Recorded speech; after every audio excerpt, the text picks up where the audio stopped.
বেশি ফাস্ট অনেক ক্ষেত্রে, কিন্তু জেনারেশন জুমার্সকে এতদিন গালি দেওয়া হতো যে এরা হচ্ছে সবচেয়ে ভালো সন্তান হবে, তিনি তার পিতা মাতার কাছে সবচেয়ে ভালো সন্তান হবে। জেনারেশন সময় তখন ঘুমাইতে হবে, যখন ফেসবুক চালানোর সময় হবে তখন ইচ্ছা মতো ফেসবুক চালাইতে হবে।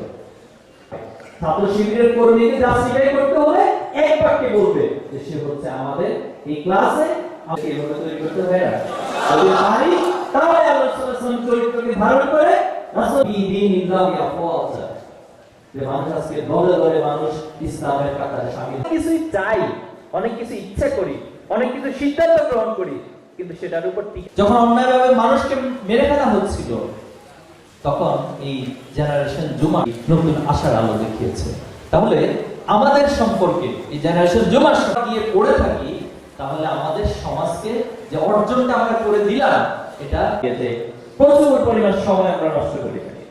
সেজন্য সময় সম্পর্কে কিন্তু কাল কিয়ামতে আল্লাহ তাআলা আপনাকে প্রশ্ন করবে, এবং কোরআনে সূরা আসর বলে আল্লাহ তাআলা কসম করেছে, সময়ের কসম, মানুষ ক্ষতির মধ্যে রয়েছে।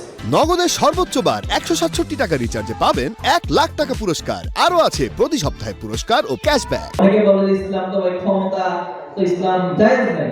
ইসলাম ক্ষমতা জায়েজ না থাকলে আল্লাহ রাসূল সাল্লাল্লাহু আলাইহি ওয়াসাল্লাম কেন রাষ্ট্রপ্রধান হইলেন? আল্লাহ রাসূল সাল্লাল্লাহু আলাইহি ওয়াসাল্লাম কেন আবু বকর ওমরকে তৈরি করলেন? তারা পুরো পৃথিবীকে শাসন করছেন, এবং পৃথিবীর এখন পর্যন্ত ইতিহাসে সর্বশ্রেষ্ঠ শাসন আমল ছিল সেই যুগের শাসন।